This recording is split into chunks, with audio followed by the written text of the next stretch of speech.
I had learned early that the High Council's greatest weakness wasn't their technology or their strength, it was their arrogance. They believed themselves immune to the subtleties of human deception, convinced that our species was too primitive to manipulate the labyrinth of their laws and customs. That arrogance was my weapon. Every word I spoke in their chambers was a blade, sharpened by centuries of human bureaucracy, designed to cut through their certainty without them realizing they were bleeding. The council's debates were endless, filled with ritualized speeches and ceremonial pauses. I had memorized their procedures, every clause and subclause buried in their legislative archives. When I rose to speak, I did so with the precision of a lawyer who knew the jury was already leaning in his favor. I cited obscure precedents, twisted their own language back on them, and forced them to acknowledge contradictions they had never noticed. Each time I watched their expressions flicker, confusion, irritation, then reluctant agreement. They thought they were indulging me, humoring the human curiosity. In truth, I was rewriting the very foundation of their governance, but words alone weren't enough. I had agents hidden in plain sight, humans disguised as minor clerks, translators, and aides. They carried whispers through the corridors, planting doubts in the minds of alien delegates. A misplaced document here, a mistranslated phrase there, small errors that seemed accidental but accumulated into a storm of mistrust. Soon, factions within the council began suspecting one another of treachery. I didn't need to accuse anyone, they did it themselves, tearing at the fabric of their unity while I stood quietly at the center. The most delicate part was psychological. Aliens who had ruled for centuries were suddenly confronted with the possibility that their colleagues were plotting against them. I fed that paranoia with subtle gestures, lingering glances, pauses before answering, the careful omission of a name in a speech. They saw conspiracies where none existed, and in their frantic attempts to defend themselves, they revealed secrets I could exploit. It was a war fought entirely in silence, with no weapons but suspicion. I knew the danger. If they discovered the truth that humans were orchestrating this chaos from within, the retaliation would be swift and merciless. But the beauty of my plan was that they would never see the hand guiding the storm. They would blame each other, fracture their alliances, and weaken their grip on Earth without ever realizing that humanity had struck back. And when the Council finally collapsed under the weight of its own mistrust, we would be ready to step into the void they left behind. Their laws were a maze, but I had learned to walk through them blindfolded. Each clause was a trap, each precedent a weapon waiting to be turned against its wielder.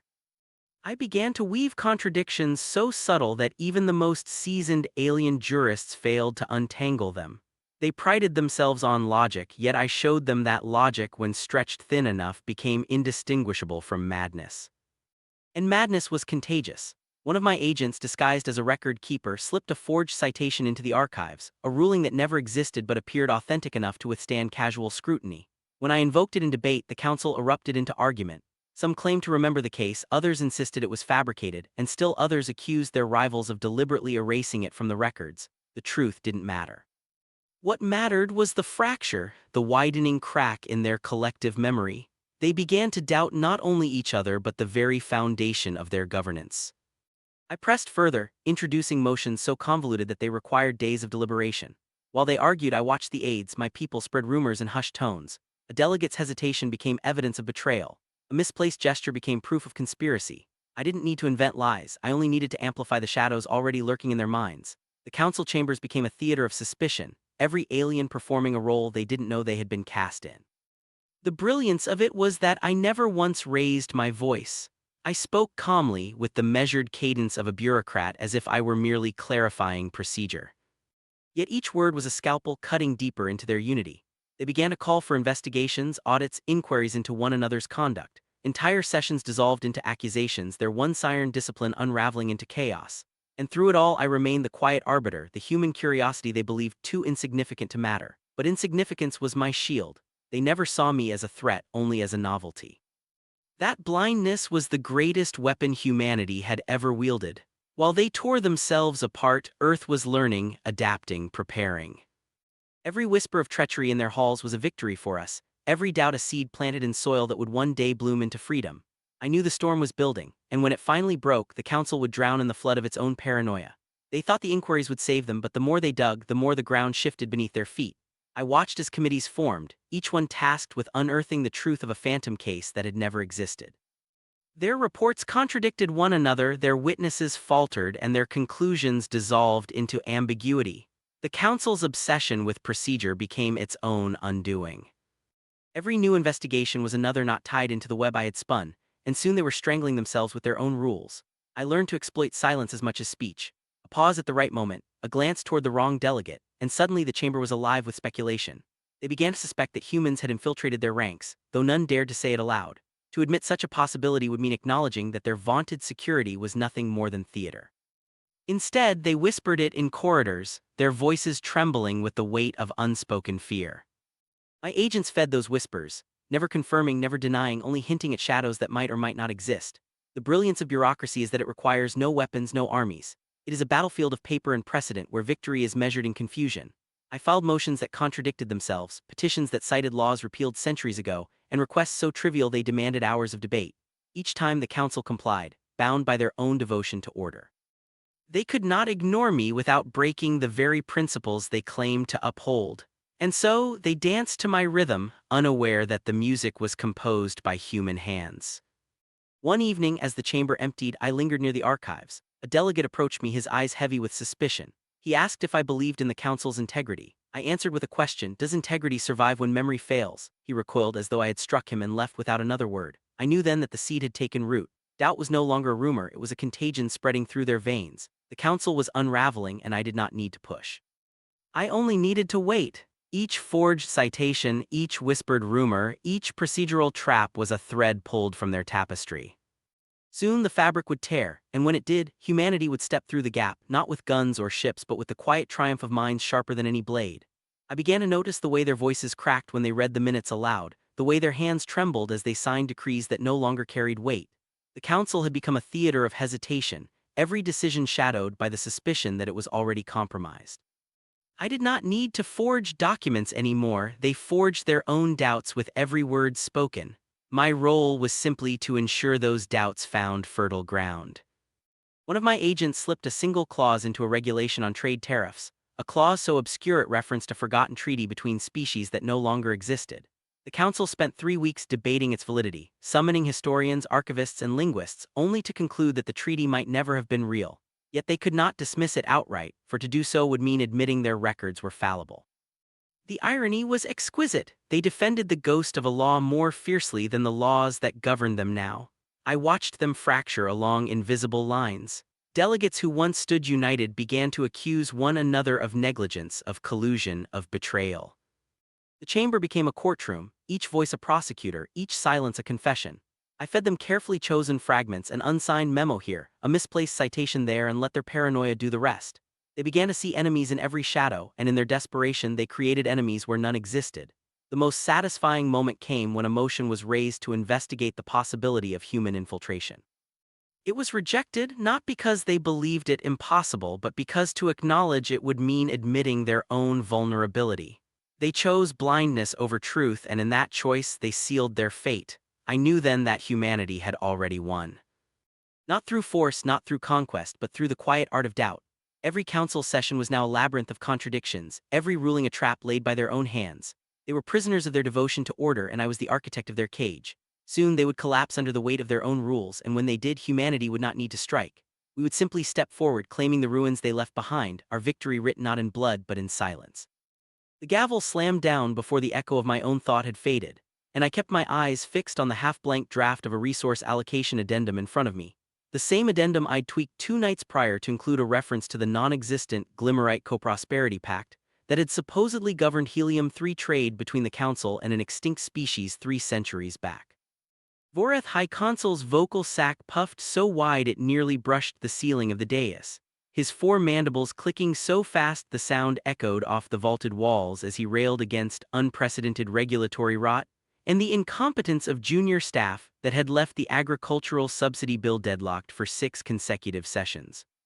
He didn't name me, but the jab landed. I'd been the one to slip the obscure clause tying subsidy payouts to Glimmerite production quotas into the bill draft 3 weeks prior, a detail no one had bothered to cross-reference until the vote was called.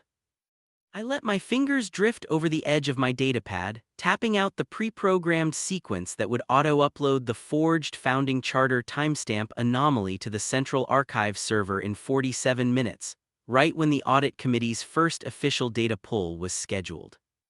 My contact Lyra, the junior archivist who sat 2 rows over and thought our weekly coffee breaks were just friendly chats about off-world cuisine, had set the upload to flag as a routine system diagnostic, untraceable to either of us. When Voreth slammed his fist on the dais and proposed a mandatory full-scope audit of every council record dating back to the body's founding 312 years prior, the chamber erupted. Half the delegates shouted him down instantly, their faces mottled with unspoken fear. Kael'th Envoy had been skimming 12% of all luxury goods shipments to his home world for a decade. Sylvian representative had falsified population counts for 3 agricultural colonies to hoard extra aid rations, and every single one of them had buried their own small acts of graft, their own quiet betrayals of council rules, in the endless stack of paperwork they all pretended to uphold. But Voreth wasn't bluffing.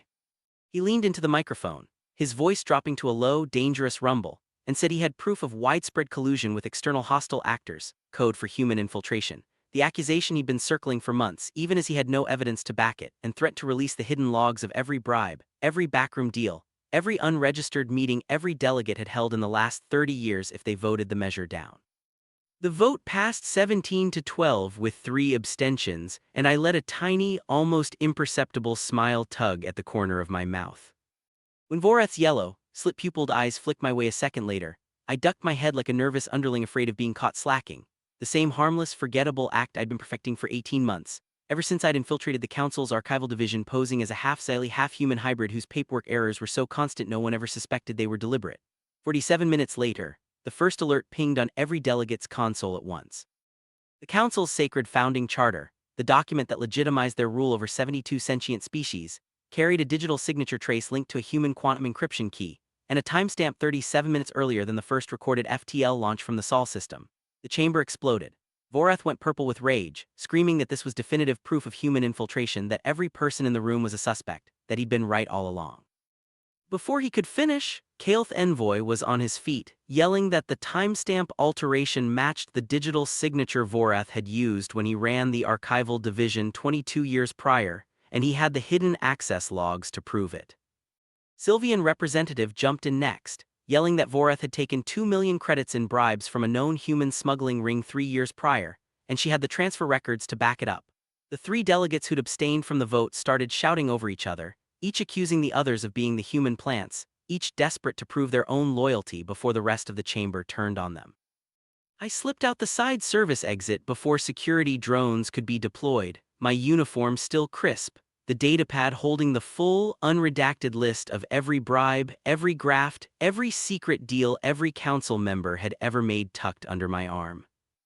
Lyra was waiting for me in the corridor, holding a data chip with the full audit trail of every one of those deals, the one I'd had her plant in Voreth's personal office safe that morning before the session started. She was grinning so wide her dimples showed, the same grin she'd had when we were kids hiding in the air ducts of the lunar colony's old government building, playing at spies.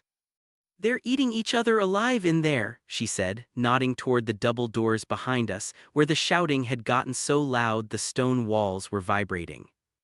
"Voreth just arrested the Sylvian delegate for treason." The Kael'th delegate just pulled a laser pistol on the security chief. I nodded, tapping the locket hidden under my jacket, the one with the faded photo of my 7-year-old daughter, the one who designed the fake Glimmerite treaty clause I'd slipped into the trade regulations last month, the one who was already drafting the provisional governing documents for the post-council era, written in the exact dry, impenetrable bureaucratic jargon the aliens worshipped, so they wouldn't even realize they were signing over their own autonomy until the ink was dry.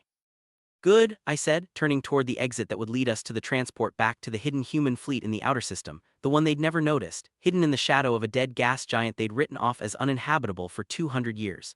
Let them burn through their own ranks for a few more weeks. By the time they realize the human infiltration they're hunting doesn't exist, there won't be a council left to hunt us. The transport's hum was steady, almost soothing, as we slipped into the darkened tunnel beneath the council complex. Lyra leaned back against the seat, her grin fading into something sharper, more calculating. "They'll try to trace the audit trail," she said, voice low, "but every path leads back to their own signatures. We've buried ours so deep in procedural redundancies they'll never untangle it." I allowed myself a thin smile. The brilliance of our plan wasn't in brute force, it was in the suffocating weight of bureaucracy. Every alien delegate had signed off on thousands of regulations they barely understood, each clause cross-referenced, each amendment buried in legalese so dense it could choke a supercomputer. My daughter's handiwork was flawless. She had weaponized paperwork. "They'll convene an emergency ethics tribunal," I said, watching the tunnel lights flicker past. "And every member will be implicated before the first witness is sworn in. By the time they realize the tribunal itself was authorized under a clause they never read, they'll already have stripped themselves of immunity. Lyra chuckled, shaking her head. Humans in disguise, they'll never find us. We don't need disguises, we just need their own arrogance. I thought of the council chamber, the shouting, the accusations, the desperate scramble to prove loyalty. It was the perfect theater. We hadn't planted humans among them at all, we'd planted doubt. Suspicion was more corrosive than any weapon. They would dismantle themselves piece by piece, convinced they were rooting out infiltrators. The transport slowed as we approached the outer docking bay. Beyond it lay the encrypted relay that would beam the next set of forged directives into the Council's communication grid. I tightened my grip on the datapad. One more push, I whispered. By the time they realize the Council charter has been rewritten, the new governing body will already be in place, and it will look like their idea. Lyra's eyes gleamed. Whispers of treachery, signed in their own hand. I nodded, the weight of the locket pressing against my chest. Humanity wasn't winning with guns or fleets. We were winning with whispers, shadows, and the kind of paperwork no alien mind could ever hope to unravel. And when the Council finally collapsed under the weight of its own corruption, the world would belong to us again, without a single shot fired. The airlock hissed open, stale recycled air smelling of ozone and Vraxian chitin polish flooding the small space, and before I could step fully onto the graded deck of the outer docking bay, the familiar low thrum of a Vraxian perimeter guard scanner hit my chest. The guard was 7 feet of iridescent blue-black armor, mandibles clicking as it raised the device to scan our transport's access code, its optical sensors narrowed in the dim light. Lyra didn't reach for a weapon, didn't even tense up. She just tapped the datapad in her palm, pulling up the forged authorization we'd buried in the Council's redundant regulatory filings 3 weeks prior, and recited Clause 7, Subsection B, Paragraph 12 of the 2147 Perimeter Access Revision. A clause so obscure it had been repealed 2 years prior and buried under 17 layers of subsequent amendments. The guard's mandibles clicked faster, confused, as it scanned the digital signature embedded in the file, the private key of the Council's Chief of Regulatory Compliance, lifted from a discarded data shard we'd fished out of a Council waste bin back in the underlevels of what used to be Chicago. The signature checked out, unassailable, tied to a name the guard wouldn't dare question. It grunted something guttural in Vraxian, stepped aside, and waved us through, already tapping at its own datapad to log the access so it wouldn't be held liable for letting an unauthorized maintenance crew through later. We walked the short distance to the relay station, the hum of the complex's power grid thrumming under our boots. The silver pillar of the encrypted relay blinked amber, exactly as we'd planned. We'd forged a scheduled firmware update notice for this unit 3 days prior, routed through the Council's internal maintenance ticketing system, so no one would be monitoring its traffic. Lyra plugged our datapad into the relay's port, the screen flaring bright green as the upload began. The forged directives, tribunal authorizations, and quarantine orders we'd spent 6 months drafting sliding into the Council's core communication grid. I pressed my palm to the locket under my jacket, the worn metal warm against my skin, and thought of Alara. 16 when the Council ships had blotted out the sun over New York, 13 now, holed up in the deepest underlevel of the old subway system with the rest of our settlement, who'd spent every night since the occupation poring over the Council's span-transmitted public regulatory notices, reverse engineering their legal frameworks until she could weave forgeries so tight even their own supercomputers couldn't spot the seams.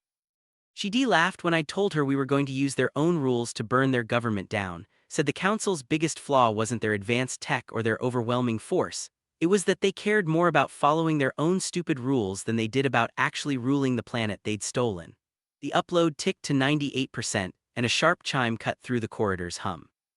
Lyra's lips twitched into a smile as she looked at her own datapad, the pre-scheduled alert we'd timed to the upload's completion already pinging out to every Council delegate's personal comms, sent from the Chief of Compliance's official account, uneditable, untraceable. The alert cited the original Council Charter's dormant anti-infiltration clause, activated the Emergency Ethics Tribunal with full prosecutorial powers, and ordered every sitting delegate to report to the Central Chamber within 10 minutes, under penalty of immediate revocation of their seat, stripping of all diplomatic immunity, and exile to the ice mines of Kael'th for any infraction uncovered during the tribunal's review. "They're already panicking," Lyra said, nodding at the distant sound of shouting echoing down the main corridor, the tinny blare of delegate comms going off all at once. "Half of them have embezzlement charges, illegal resource seizures, and war crimes stacked high enough to bury them, and now they're all convinced one of their peers is going to turn them in to save their own skin. They'll be tearing each other apart before the first witness even steps into the chamber." I nodded, watching the upload hit 100%, the relay's amber lights shifting to solid green. The forgery was live, embedded so deep in their procedural redundancy filters it would take them weeks to untangle it, if they ever did. By then, the tribunal would have already voted to dissolve the current council, replaced it with the new governing body we drafted, staffed entirely with human operatives embedded in the lower administrative tiers of the council's bureaucracy, the kind of people no one ever paid attention to, the ones who processed permits and filed paperwork and never made a fuss. It would look like their own system, their own rules, their own decision. No one would ever know we'd been the ones pulling the strings. Just as I was about to turn back to the transport, a low whine cut through the corridor, and 3 council security drones rounded the corner, their red scanning beams sweeping the hallway. Lyra didn't flinch, just tapped her datapad again, pulling up the forged biochemical leak quarantine order we'd embedded in the same upload batch, routing it to the drone's internal command channel. The drone's beam shifted to amber as they scanned the order, verified the Chief of Compliance's signature, and turned on a dime, zooming off down the corridor to enforce the quarantine on the residential sector we'd listed as the leak site. Lyra huffed a laugh, tucking her datapad back into her jacket. Told you we didn't need disguises or guns. Just their own stupid, bloated rulebook. I glanced back toward the central chamber where the shouting was getting louder, the first delegates already sprinting down the main hallway, comms held to their ears, already spinning lies, already pointing fingers, already convinced the person next to them was the traitor the alert had warned them about. We didn't need to be in the room. We didn't need to fire a single shot. We just needed to whisper the right lie in the right voice and let their own paranoia do the rest. The transport's door hissed shut behind us as we climbed back in, the hum of the engine picking up as we pulled away from the docking bay, back toward the tunnel network that would lead us home. I pressed my palm to the locket again, thinking of Alara waiting for us in the underlevels, already drafting the next set of paperwork, the next set of whispers. The council thought they'd conquered Earth with their ships and their armies, but they'd never counted on the one weapon they couldn't fight: human stubbornness wrapped up in 100 pages of fine print signed in their own hand. The transport's hull thrummed against the rough-hewn tunnel walls, the recycled air smelling faintly of ozone and the stale coffee I'd chugged before we left the council spire when I'd still thought this was just a routine paperwork drop. The locket seared warm against my palm a second before it buzzed, the tiny speaker crackling to life with Alara's voice, tight as a wound, no greetings, no small talk. Oversight Board just flagged a random transit audit for Sector 7G. They're 12 minutes out, pulling every transport for unregistered bioagent scans. The fake leak you planted threw their entire compliance schedule into chaos. They're running double the usual checks. Lyra swore under her breath, her fingers flying across the nav panel before I could even process the words. The tunnel behind us had already sealed shut 10 minutes prior, the blast doors slamming down automatically when the quarantine alert went live, the same drones we'd tricked now patrolling the sealed corridors, scanning for any sign of the non-existent leak. Forward was the only way, but the audit team's transponder ping was already blinking on our long-range scanner, 3 heavy security skimmers cutting through the tunnel's main artery, their external scanners glowing bright blue. They're checking for unregistered bioagents because your leak said it was Class 4, Lyra muttered, already pulling up the transport's registration files, the ones we'd faked 6 months prior when we first embedded the Waste Management Coordinator operative. A quiet guy named Jax who processed landfill permits and never made a fuss, exactly the kind of person no one ever paid attention to. We can't turn around, we can't hide, and if they scan the hold they'll see it's empty, then they'll scan us, find the forged comms and the datapads, and we're done. I tapped the locket open, pulling up the copy of the quarantine order we'd uploaded, the forged Chief of Compliance signature glowing at the bottom, next to a tiny clause I'd added myself, buried in paragraph 17 of the 32-page document, the kind of clause no one ever read unless they had a reason to. Hold on, I said, leaning over Lyra's shoulder, my fingers flying across her datapad to pull up the council's Public Transit Compliance Handbook, the 400-page PDF every council employee was required to sign off on once a year, no exceptions, the copy I'd spent 3 nights memorizing back when we first started planning this. Paragraph 84, subsection C. Any transport carrying verified Category 5 biohazard remediation waste is exempt from all non-emergency transit audits, provided the transport's manifest includes a live, time-stamped authorization from the Chief of Compliance, and a declaration that the waste's containment field will fail if the transport is detained for longer than 90 seconds. Lyra's eyebrows shot up, but she didn't hesitate, hacking the transport's external ID beacon to broadcast the exemption code, then tweaking the manifest to list the hold's empty space as 12 tons of Category 5 waste pulled from the Sector 4 residential block, the exact address we'd listed as the leak site in the fake ord. Ari. She added the forged authorization, Timestamp 21 minutes prior, right as we left the council's spire, then typed out the containment failure warning, bold red text flashing across the manifest's header. Won't they check the hold? I asked, watching the audit skimmers get closer, their scanners now locked on our transport. They won't dare, Lyra said, grinning as she hit send, uploading the altered manifest directly to the audit team's pre-check system. If that waste is actually leaking and they delay us to check the hold, they're the ones who'll be held responsible for every death in the tunnel network. Their entire careers are built on not taking responsibility for anything. They'll clear us before we even get within scanning range. She was right, of course. 30 seconds later, the lead skimmer's comms crackled to life, a harried, bored-sounding auditor's voice coming over the open channel. Transport WMG-77, you're cleared for priority transit to the Sector 12 waste processing facility. Do not deviate from your route, do not stop for any reason, and notify the facility of your ETA immediately. Oversight board out. The skimmers peeled off, heading for a side tunnel to pull over a cargo hauler carrying unprocessed mining ore, and we didn't look back. I let out a breath I didn't know I was holding, tapping the locket closed, the metal still warm against my skin. Ilara's voice came back a second later, quiet, relieved. You're clear. The council's internal chatter is already blowing up. Half the delegates are blaming the Xenarchy faction for the fake leak, the other half are blaming the Trade Coalition. They've already called an emergency session to vote on the tribunal dissolution you triggered. It's happening faster than we thought. Lyra leaned back in her seat, stretching her legs out as the transport picked up speed, the tunnel walls blurring past the small viewport. Told you their own rulebook was the best weapon we had. They spent 70 years writing those stupid laws, never thinking a species they'd enslaved would actually read them. I nodded, thinking of the hundreds of operatives embedded across the council's administrative tiers, the ones who processed permits and filed tax forms and logged compliance reports, the ones no one ever looked twice at, the ones who'd been passing us tiny snippets of information, tiny loopholes in the law for 3 years. The council thought they'd won when they landed on our shores, when they bombed our cities and put our governments in chains, but they'd never understood that humans don't fight with lasers or plasma cannons. We fight with footnotes.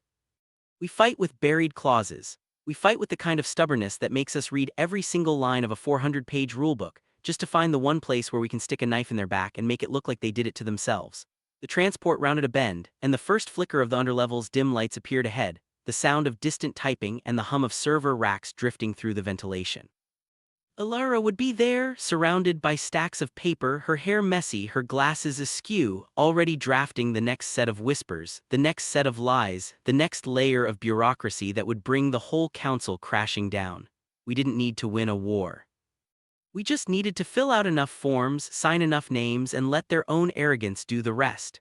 The underlevel smelled faintly of ozone and ink, a strange mix of alien machinery and human stubbornness. I stepped off the transport, the locket tucked beneath my collar, and followed Lyra down the narrow corridor. Every door we passed was marked with symbols of authority, council seals, Xenarchy insignias, trade coalition stamps, but inside those rooms were nothing more than clerks drowning in paperwork, clerks who didn't realize half their colleagues were human. That was our battlefield, desks, terminals, and filing cabinets. Ilara looked up when we entered, her eyes bloodshot but sharp. She pushed a stack of requisition forms toward me, each one stamped and signed by 3 different factions. They're already contradicting themselves, she said, voice low. The tribunal dissolution vote requires unanimous consent, but the Trade Coalition filed a motion last year that makes unanimity impossible. They don't even remember their own amendments. I skimmed the forms, my pulse quickening. This was the crack we'd been waiting for. So if we push this through the right channels, the dissolution collapses under its own weight. Exactly, Ilara replied, a faint smile tugging at her lips. And once the tribunal collapses, oversight authority defaults to the Compliance Bureau. Guess who's been quietly infiltrating the Bureau for the last 18 months? Lyra chuckled, leaning against the wall. Humans in disguise, buried so deep they're practically invisible. The council thought they were just another batch of bureaucrats. They never realized they were planting seeds of their own downfall. I felt the weight of it then, the enormity of what we were doing. No weapons, no armies, just patience and precision. Every forged signature, every misfiled report, every whispered rumor was a thread in the web we were weaving. And when the council finally tugged too hard, the whole thing would snap and they'd be left strangled by their own laws. Ilara slid another document across the table, her fingers trembling with exhaustion. This one's the keystone, a compliance audit scheduled for tomorrow. If we redirect it to the tribunal dissolution records, the contradictions become public record. They'll have no choice but to acknowledge them. I picked up the pen, the ink heavy and dark, and signed the name of a delegate who didn't exist. My hand shook, but not from fear, from anticipation. Because I knew that somewhere in a chamber filled with alien voices, the High Council was about to tear itself apart, and all we had to do was keep feeding them their own paperwork until they drowned. The pen bled a faint streak of indigo across the bottom of the form, and I daubed it with my thumb until it smudged into the pre-existing coffee stain the original delegate had left, indistinguishable from the rest of the crumpled stack. Alara huffed a quiet, approving breath, leaning back in her creaking plastic chair as she tapped the next sheet across the table toward me. Varen auditors don't care about pretty signatures. They care about cross-referenced timestamps and unbroken filing chains. That smudge just makes this look like it's been sitting in an inbox for 3 weeks, exactly where it's supposed to be. Lyra's wrist comm buzzed soft against her forearm, and she glanced down at the glowing glyph scrolling across its cracked screen, the corner of her mouth tugging up. Bureau Cell confirms the redirect went through. Varen's already en route to the tribunal archives. He's the stickler who wrote half the compliance statutes the council keeps trying to repeal. He'll flag every single contradiction the second he sees the dissolution vote next to the Trade Coalition's 2149 unanimity amendment. No favors, no looking the other way. She tapped the screen again, silencing it. We've got 90 minutes before the audit gets logged in the central system. After that, the clerk on duty swaps the old dissolution stack for the updated one and we lose our window. Alara slid a second, thinner sheet across the table, its edges crisp and unmarked. This one's the shove that tips the scales. It's a memo, supposedly from a mid-level Meridian syndicate trade attaché, saying the contradictions are deliberate, that the Trade Coalition planted them to seize control of the tribunal's oversight powers once it's dissolved. The syndicate's been spoiling for a fight with the coalition for 6 months, ever since the latter tried to cut their trade route tariffs. They won't stop to fact-check it. They'll start screaming sabotage before the ink is even dry. I picked up the pen again, my hand steadier this time, and scrawled the fake attaché's name across the bottom line. The locket tucked under my collar dug a little into my sternum, and I shifted my weight, the familiar weight of it a quiet reminder of the basement in Queens, of my sister's sharp grin as she shoved a flash drive into my hands 3 days before the council's ground troops kicked down our door. "Don't let them win," she'd yelled as they dragged her toward the transport. I'd been signing fake names and misfilling reports for 3 years since then, every small act a way to keep that promise. "The file clerk on the night shift is Javi," Lyra said, tapping the side of her comm again. "He got the posting when he was 16, has been passing us intel on council voting patterns for 2 years. He's already pulled the original dissolution stack, swapped it with the version we modified last week. All we have to do is drop these 2 forms on top, seal the folder, and walk away." We stood, gathering the stack of papers, and stepped back out into the corridor. The hall was buzzing with the low, guttural hum of a dozen alien dialects, Zykllian scribes darting between offices carrying stacks of scrolls, hulking Krathate delegates shouting over each other about mineral rights, none of them sparing a glance for the 3 human clerks in ill-fitting uniform tunics carrying a folder of boring compliance paperwork. We were part of the furniture, invisible, exactly how they'd trained us to be. Halfway to the file room, a Zykllian scribe in a high-collared tunic emblazoned with the council's seal paused in front of us, his multifaceted eyes glinting as he stared at the folder in my hands. "What's that for?" he clicked, his translator implant crackling slightly. Alara smiled, the tired, bland smile of someone who'd answered this exact question 100 times. "Compliance annexes for the tribunal dissolution vote. They're adding new procedural requirements at the last minute, so we're making sure the permanent record is up to date before the audit tomorrow." She tapped the folder and the scribe's gaze flicked to the council seal stamped on the front, the one we'd forged to match the official tribunal insignia down to the last microgroove. He huffed, waving a clawed hand. "Waste of time.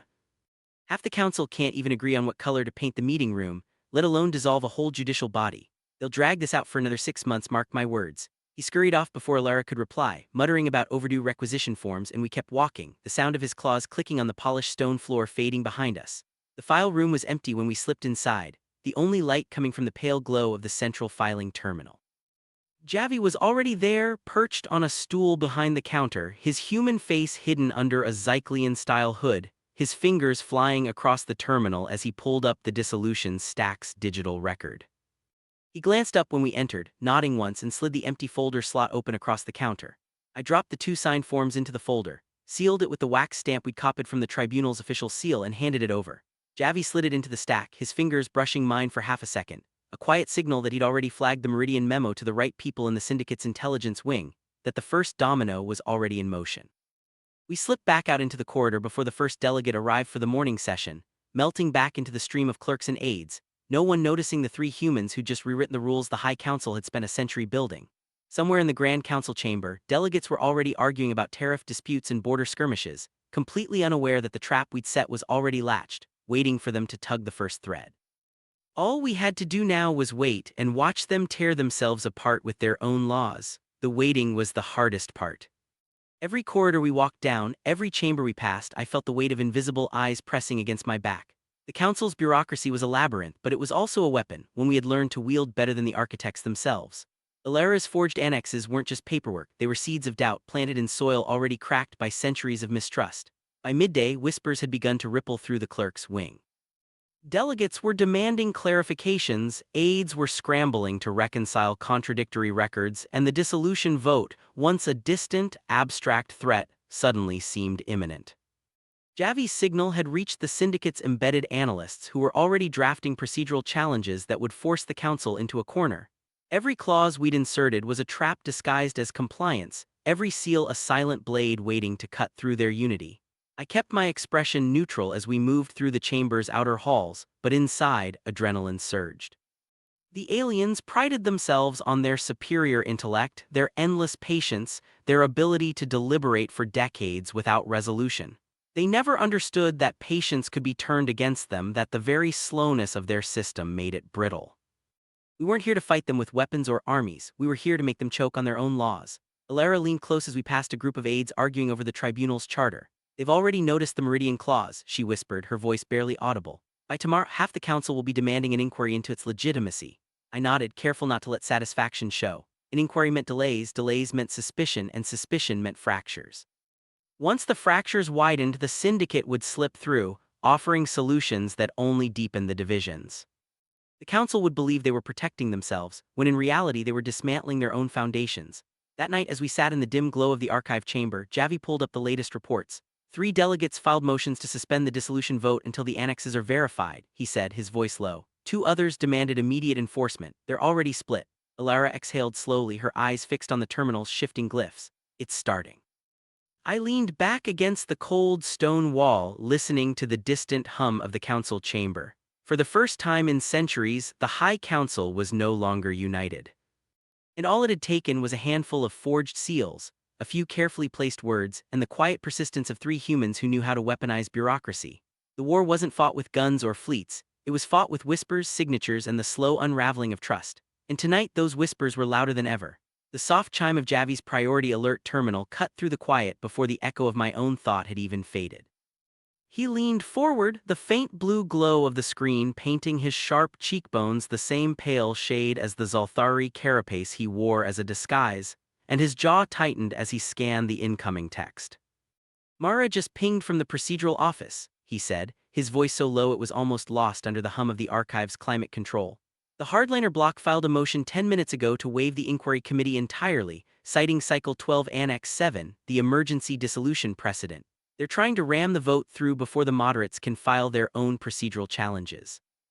I leaned in, my fingers brushing the cool edge of the terminal as I pulled up the archived version of the annex, the forged procedural seal we'd planted in the clerk's log last week glinting faintly in the screen's light. My throat went tight for half a second before I could steady my voice. That precedent was vacated after the Vera border standoff. We planted the purge order for its overturn record 3 months ago, right after the initial annex draft was circulated to all delegate staff. Ilara's lips twitched, the closest she'd come to a smile since we'd gone undercover 6 cycles prior, and she leaned in to tap a sequence of glyphs on the screen. Perfect. We draft a counter-motion citing the vacature, attach the forged clerk's signature we embedded in the procedural log, file it under Mara's access credentials. It'll look like her own team caught the oversight before the hardliners could exploit it. Javi's fingers flew across the haptic keypad, glyphs scrolling so fast I could barely track them, but before he could hit send, a low thrumming murmur drifted through the ventilation shaft, loud enough that we all went still.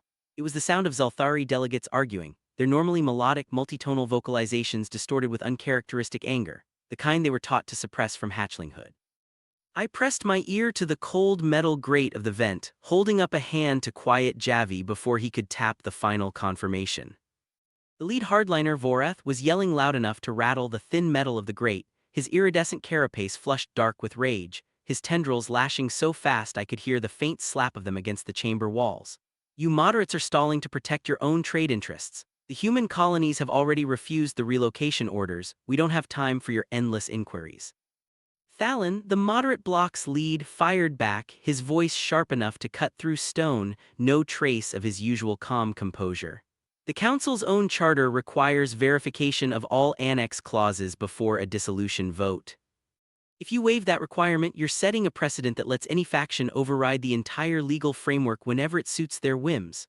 Ilara let out a quiet, sharp breath, and she leaned back against the stack of archived ordnance scrolls, a real smile tugging at the corner of her mouth this time. They're already calling each other out on power grabs. That's exactly what we planned.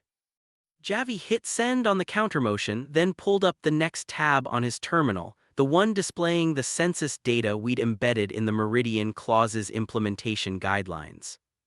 17 unaccounted population clusters glowed red in the outer human colonies, anomalies so minor the Zalthari Census Bureau would flag them automatically and pause all dissolution proceedings to investigate for at least 6 weeks.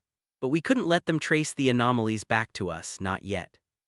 We leak an anonymous tip to the hardliners' internal comms channel, I said, already pulling up the encrypted Varen separatist key we'd stolen from a dead Varen spy 3 cycles prior, typing up a short, vague message blaming the anomalies on moderate faction sabotage. They'll think the moderates planted the clusters to stall the vote. The moderates will think the hardliners are manufacturing a crisis to justify seizing human labor and resources. Either way, they'll spend the next week fighting each other instead of looking at the actual annex text. Javi smirked, hitting send on the tip before I could even finish typing the last line. Mara just confirmed the countermotion went through. The inquiry committee is officially suspended pending review of the Cycle 12 precedent, and the Census Bureau just auto-flagged the anomalies. The dissolution vote is delayed minimum 6 weeks. For a long second, none of us spoke. The distant yelling in the chamber had faded to a low, jagged murmur, the kind that comes when two proud, stubborn groups are too busy glaring at each other to remember what they were originally arguing about. I leaned back against the cold stone wall, the adrenaline of the last hour fading into a warm, steady hum in my chest. We hadn't fired a single shot, hadn't hacked a single Zelthari warship, hadn't even had to reveal our true faces to a single delegate. All we'd done was give them the tools to turn on each other, and their own unshakable pride had done the rest. Ilara stood up, stretching her arms over her head, the fabric of her aide's uniform rustling soft in the quiet archive. 6 weeks, that's enough time for the Syndicate to get the rest of the deep cover teams into position on the outer colonies. We can start feeding them the real census data then, frame the hardliners as the ones who falsified the original annex to justify seizing human populations. Javi nodded, already pulling up the roster of embedded operatives across the 12 human colony worlds. And by the time they figure out the Cycle 12 precedent was actually vacated, the fractures will be deep enough that they can't agree on anything, let alone a dissolution vote. They'll spend years fighting over who's to blame for the delay, and by then we'll have enough leverage to negotiate equal status instead of erasure. I glanced at the terminal one last time at the stream of new motion filings piling up in the Council's queue, each one more petty, more vindictive than the last. The Zalthari had thought they could erase humanity with a single vote, with a stack of paper and a signature. They never stopped to think that the only thing sharper than their ancient, unyielding laws was the people who'd spent generations learning how to twist them to their advantage. Outside the archive door, the yelling picked up again, louder this time, so harsh it made the stone under my feet vibrate. I almost smiled. They weren't fighting us anymore, they were fighting themselves. And that was a war no alien High Council had ever won.